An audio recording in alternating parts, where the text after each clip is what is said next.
Welcome to my CBSE English teacher. Today let's look at the line by line explanation of the poem A Photograph from class 11 English. If you're watching my video for the first time, please subscribe.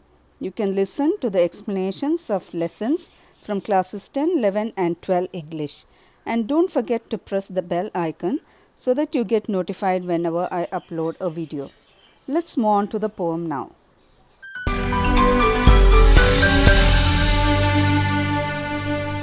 The writer of this poem is Shirley Toulson. She is from the United Kingdom. She has been writing books on social history of the countryside since 1974.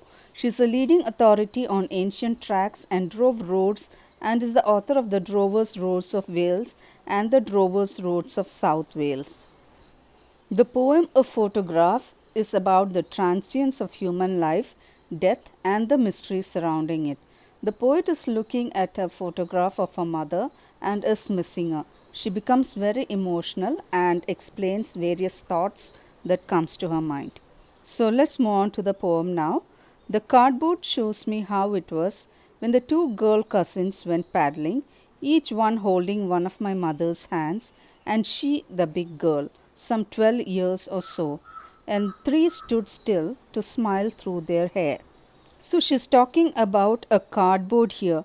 The cardboard here depicts the photograph of her mother along with her cousins. So she's becoming very emotional when she looks at the cardboard that has the photo of her mother. So she's telling the photo shows that there were two cousins along with her mother and they went paddling. Paddling means splashing about water and walking at the beach. So she's saying that two girl cousins and her mother were paddling in the beach. So both the cousins were holding her mother's hand. So that is the picture that was there in the photo. And she's saying that, and she the big girl. So her mother was the eldest girl in the photo. That means out of the three, the two cousins and this girl, the mother was the eldest girl and some 12 years or so. So she says that her mother was about 12 years or so when the photograph was taken. All three stood still to smile through their hair. So all the three had stood still. That means they did not move while the photograph was taken and they were smiling through their hair because it might have been windy or something. The hair was flying all over the face, but still through the hair she could see them all smiling when the photograph was taken. At the uncle with the camera. So it was the uncle who was taking the photograph and he was standing there. The girls smiled at him and their hair was flying all over their face and they were standing there just to pose for him. Okay, a sweet face my mother's, that was before I was born. So she's also telling about her mother who had a very pretty face.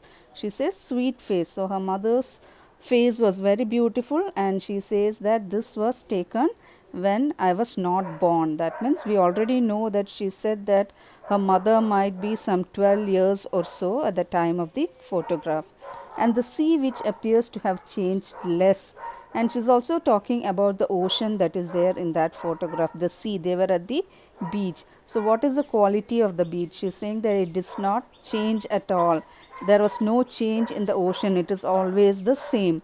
Wash their terribly transient feet. So the sea water was washing over their legs. And what is the quality of the legs here? They are terribly transient. That means they are not at all permanent. They are temporary. And this is actually the quality of life. Every human life is temporary. Nothing is permanent in this world. So the quality of life has been transferred to the feet here.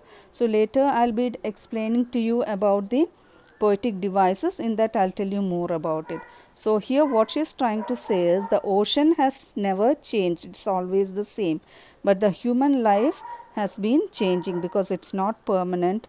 It is temporary. Nothing stays forever. So the ocean water was running all over their legs. So now let's look at the next stanza. Some 20-30 years later. Now she's talking about a time after the photograph was taken, some 20 or 30 years later. So she might be some 30 or 40 years old. The mother might be 30 or 40 years old. She'd laugh at this snapshot. So she's talking about her mother when she was somewhat 30 or 40 years old. So the mother would look at the snapshot. Snapshot is that photograph of the mother standing along with the cousins.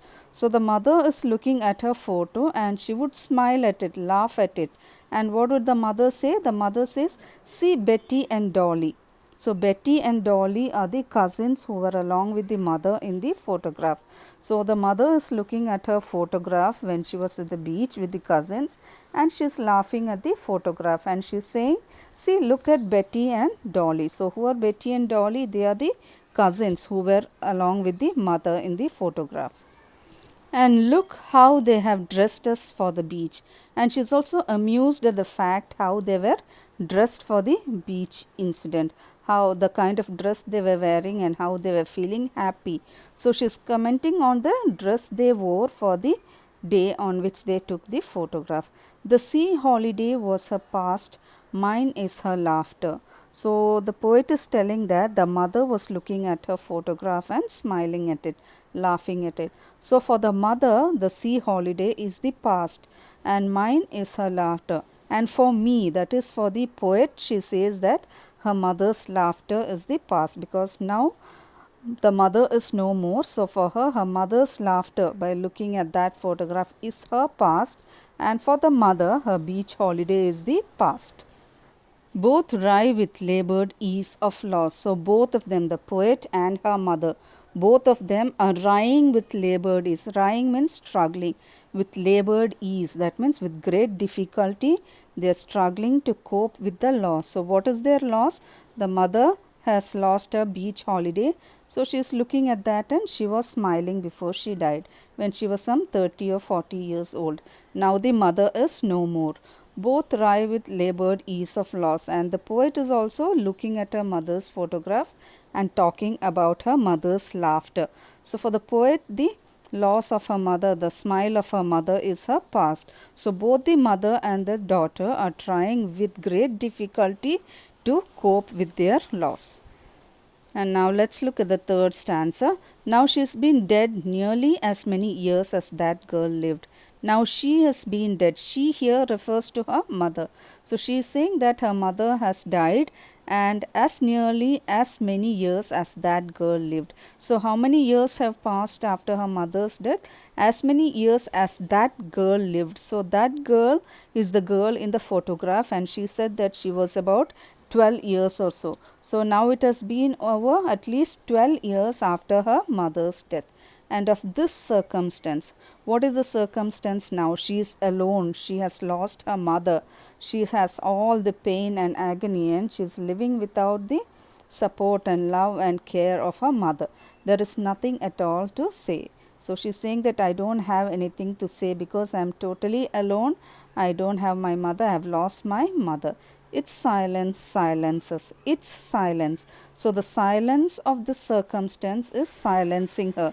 So she's already lonely. She is alone. She has lost her mother, and that situation is making her silent. It does not allow her to speak anything or tell anything because she is totally at a loss and pain by the loss of her mother.